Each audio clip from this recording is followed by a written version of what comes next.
Can I give my short manifestation? You can do whatever you want at your time. Thank you, Mr. Chairman. Mr. Chairman, sa totoo lang po, naintindihan ko ang committee ito na gustong malaman ng katotohanan. Kasama niyo po ako dyan na gustong malaman ang buong katotohanan. Naintindihan ko rin po si Pangulong Duterte dahil pinapasan niya po ang lahat ng problema sa bansa ngayon. At minsan po kadalasan siya po ang nasisisi. Inuhusgahan na agad ang gobyerno base lamang sa mga spekulasyon. Ang pakiusap ko lang po sa mga kasamahan ko, gamitin natin ang forum na ito para lumabas talaga ang katotohanan at maging patas tayo sa lahat. Pakinggan po natin ang lahat ng panig. Pakiusap ko naman po sa mga resource persons, makipagtulungan kayo at magsabi kayo ng totoo. Just tell the truth. Yung katotohanan naman po. Para po maliwanagan po ang lahat.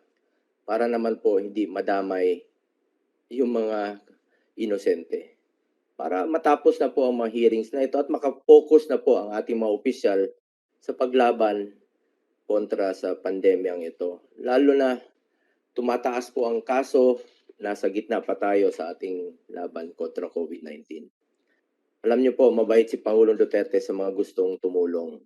Pero hindi po namin ugali na magbigay ng pabor sa kaibigan o sa negosyante dahil hindi kami nakikinabang kahit kailan. Hindi namin kailangan dahil kontento na kami kung ano po ang binigay ng Diyos sa amin. Wala na kaming hilingin pa. Kaya binabalik namin ang serbisyo para sa ating mga kababayan. Trabaho lang naman po kami. Kami po yung mga probinsyano po. Pagkatapos nito, uwi na po kami ng Davao. Problema po dito, yung iba pinagpipilitan na malapit ang isang tao sa amin ni Pangulo, pero hindi dahil malapit sa amin ni Pangulo ay ibig sabihin nagbibigay pabor na kami. Nagkakamali po kayo. Sa tinatagal-tagal ko na pong paninilbihan sa gobyerno, isa lang po ang may pagmamalaki namin. Ako po, may delikadesa po ako. Yan po ang itinuro ni Pangulong Duterte sa akin noon at yan po ang natutunan ko nung una po ako naglingkod sa kanya sa Davao City noon. Alam ng mga tao sa Davao na kung gusto ninyong magnegosyo, makipagtransaksyon kayo ng matino at malinis. Kahit mga kaibigan kayo ni Pangulong Duterte, ako po ay witness dyan. Kahit mga kaibigan ni Pangulong Duterte, kaharap ko, parati niyang sinasabi, kung ano lang po yung tama, kung ano lang po yung naaayon sa batas. Sa totoo lang po, simple lang naman ang tanong, nakialam ba kami ni Pangulo? Nakialam ba si Pangulo? Nag-influensya ba ako o si Pangulong Duterte para sa mga negosyanteng ito? Ginamit ba yung mga pangalan namin? At parati namang sinasabi ni Pangulo noon, pag ginamit yung pangalan niya, ginamit ang pangalan ng pamilya niya, ako po, pag ginamit ng pangalan ko, consider it denied. Naalala ko pa po sa isang pagdinig sa Senado, pag ginamit yung pangalan namin, consider it denied. Ang tanong naman po rito, nagkaroon ba ng pagkalugi ang gobyerno dahil kay Pangulong Duterte? Dahil utos niya po? Mr. Chairman, wala naman pong ganong utos ang ating Pangulo. Hindi naman natin mapigilan ang mga negosyante na magnegosyo kung talagang legitimate naman yan. Pero dapat ang negosyo ay naayon sa batas. Walang tinatapakan, walang naagrabyado. Kung legal ang negosyo ninyo, wala pong problema sa inyo. Parating sinasabi ni Pangulong Duterte sa mga nakausap niya, ng mga investor, narinig ko po yun.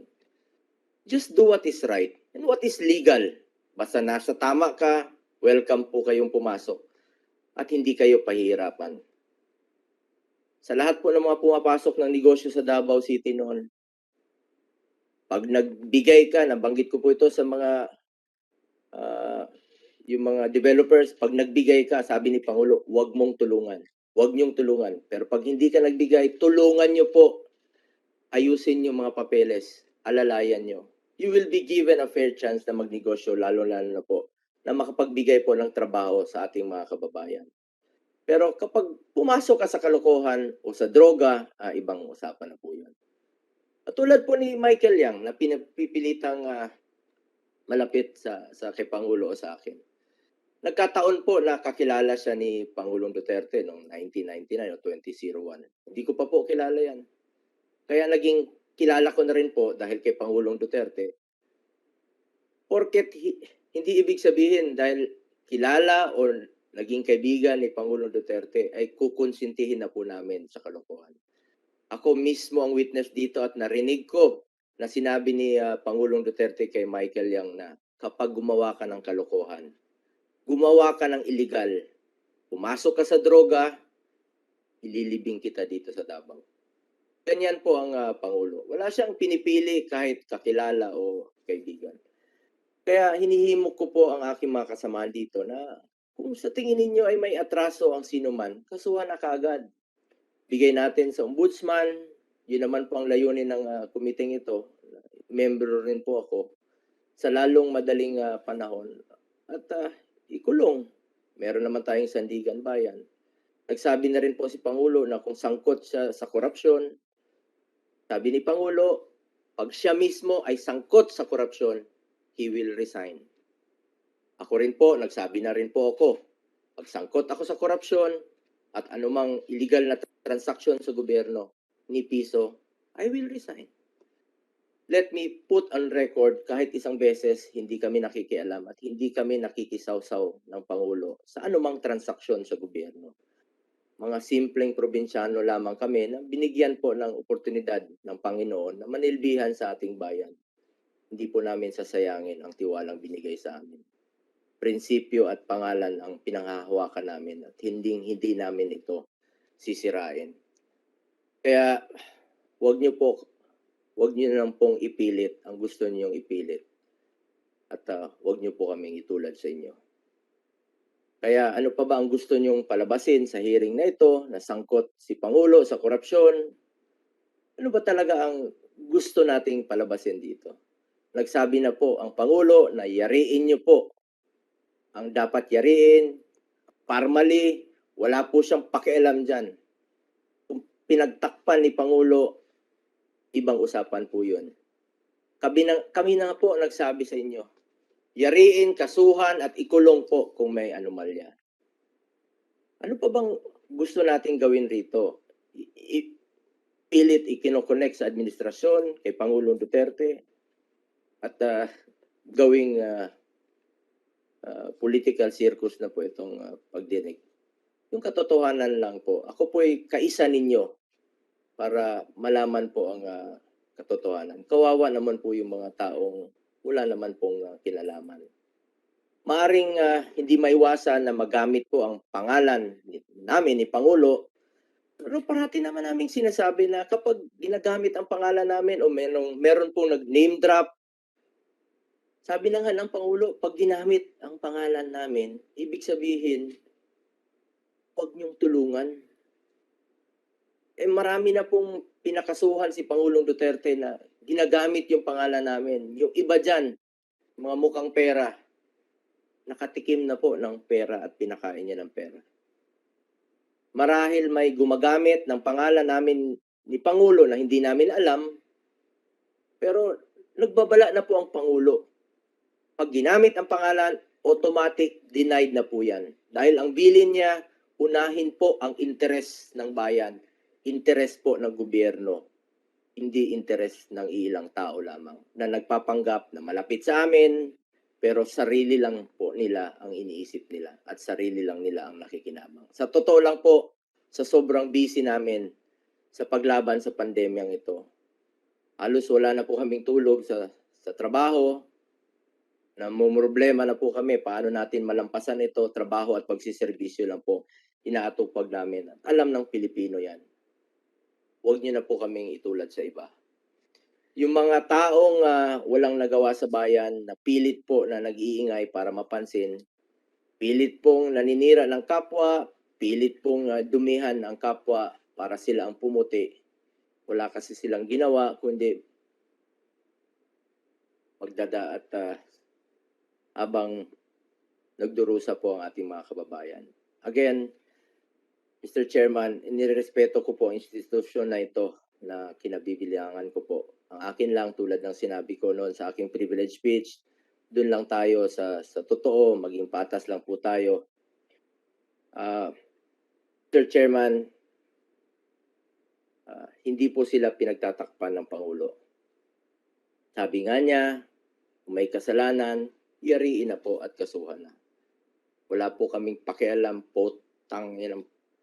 Alam nyo, yung pinagpipilitang parmali na yan, wala po kaming kinalaman ni Pangulong Duterte dyan. Yariin nyo na po. Kasuhan nyo na po kung may kasalanan. Hindi po sila pinagtatanggol ng Pangulo. Ang ayaw niya po ay yung pilit na inuugnay, tinitwist ang katotohanan at pinipilit na inuugnay sa kanya yung mga bagay na wala naman po siyang kinalaman. Ulitin ko po, hindi po kami pumapayag ng any corruption sa gobyerno. Matagal na po naming pinaglalaban yan at alam po ng tao yan, naggalit po kami sa corrupt. Binoto po si Pangulong Duterte ng mahigit 16 na milyong Pilipino. Respetuhin po natin ang will of the people. Binoto po siya ng tao, minahal po siya ng tao, at ako po'y naniniwala sa Pangulo kasama ng mahigit na 16 na milyong Pilipinos na bumoto po sa kanya. I believe in the President. I will sink and swim with the President. Kung hindi siguro siya ang presidente ngayon na may political will, maaring lumubog na po tayo sa dami po ng matitigas na ulo na ayaw pong makinig. Pasalamat tayo na meron tayong Pangulo na nagmamahal po sa ating mga kababayan at nagmamahal po sa ating bansa. Imbis na magdebate tayo rito, sana po magtulungan na lang po tayo, lalong-lalo na po na nasa gitna pa tayo ng pandemya. Sana po wag na po tayo magsiraan. Nasa krisis po tayo. Hindi po ito panahon ng pagsisiraan. Panahon po ito ng pagtutulungan. Gaya na rin po ng sinabi ng kasamahan natin dito. Marami pong naghihirap sa ngayon. Sana po wag natin haluan ng politika ang laban kontra COVID-19. Dahil Pilipino po ang nakataya dito. Kawawa po sila, lalong-lalo na po yung mga mahihirap po. Kapakanan po ng mga mahihirap po ang nakataya dito. Buhay po ang nakataya dito. Again, Mr. Chair, nirerespeto ko po ang institusyon na ito na kinabibilangan natin lahat. With that said, Mr. Chairman, let me ask some questions to our resource persons I'm sorry, Mr. Go, you've consumed your time. You started at 11:45. It's now 1:12. I was hoping that you would ask questions. I didn't want to interrupt you. I thought you were going to go around and ask questions, but the chair will give you time now. Salamat. To Mr. Chairman Mike Aguinaldo,